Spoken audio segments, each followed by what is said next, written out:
Twongeye kubaramutsa abandi turabahaye mwiriwe bakoze mbese ibiganiro by'ubuzima aho muherereye hose ku isi.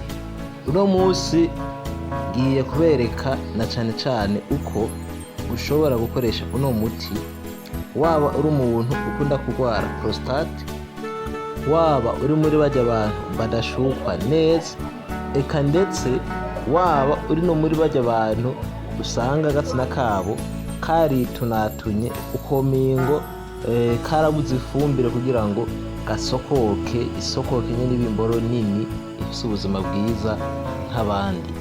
Hari abantu benshi bavuka bariko bakura bakabona barakura ibindi bihimba vyose ariko igitsina cabo bikanka kugikura, kaguma ari akantu gato, yanakura yanazana umugore azita inkeka basi biziyongera yarongora ukomengo ni mwibenga.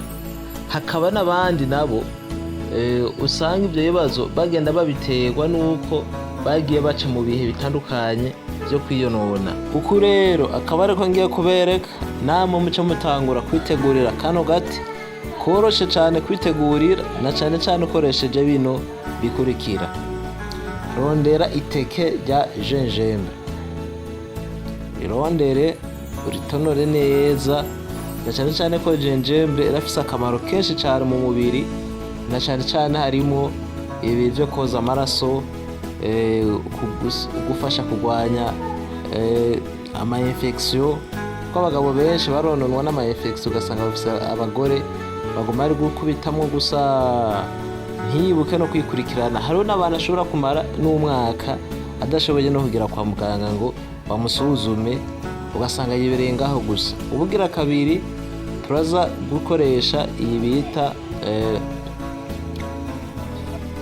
aye canke tungurusumu. Buri munsi birakenerwa ko umuntu wese arafata nka dutatu twonyene. Ufite turakenewe tungurusumu ifise akamaro kanini gose ntokurirwa ndadondagura mu bijanye no kubaka umubiri no kuwurinda utugwara dutandukanye. Ni nayo mpamvu iri no mu bintu aphrodisiaque, iri mu miti y'ama-aphrodisiaque kenshi ikunda gukoresha kuko yoyo ifatwa nk'ingaburo kandi ikagira akamaro kanini gose ku mubiri w'umuntu. Ubugira gatatu uzana zino radimura nazo ukazisya neza, ugasya na cane nk'izipima nk'inusu. Waheza ugaca uzana ikibita concombre naco ukagikatagura neza kamwe kose ukwaco. Hanyuma umaze gukatagura byinshi, uko niko rero uca bikoresha. Rero benshi barakunda kubona concombre dukunda kuyizana n'iziradimura hamwe na zya zindi poudre. Ni ibintu bikomeye cane, na cane bifasha ubugabo bihereye mu moteri hajya bita muri prostate, kuko benshi kunda gusanga ariho bononekaye.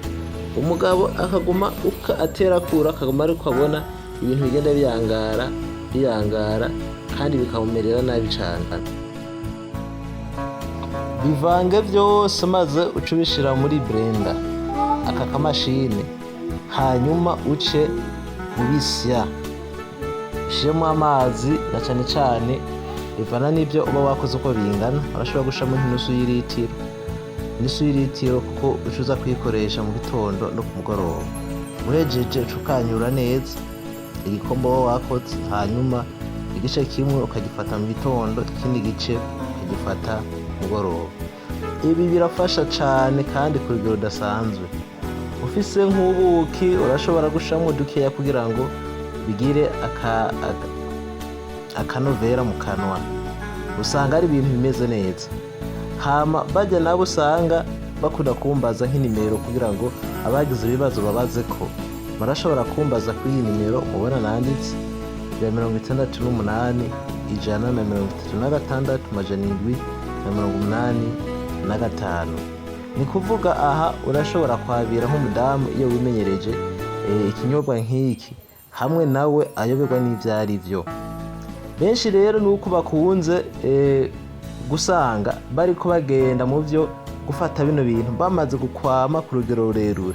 Ndakunze kubona nk'abantu bakunze gushika kw'ivuriro usanga nyine baragwaye cane, bigasaba nyene ijya miti y'inguvu nyene, yaba iyo gukuza no kuvyibusha igitsina cabo, yaba iyi ngiyi yo kunagura baje usanga baraciye mu byo kwikinisha, eka ndetse yaba iyi miti yaba usanga ashobora nko kwari karabira bikazimirayo, cyangwa ugasanga bagwaye ibindi bigwara bifatiye kwirondoka. Abo birasaba yuko bavugwa neza, na cane cane ikibazo cabo kikavugwa kivugwanye n'inkomoko yaco. Nuko rero mugire ibihe vyiza na mu kiganiro c'ubugaruka. Abandi mwashimishijwe n'iyi video canke n'ikiganiro muhanahane kugira ngo benshi babone uko bashobora kwikorera uwo muti. Bye bye.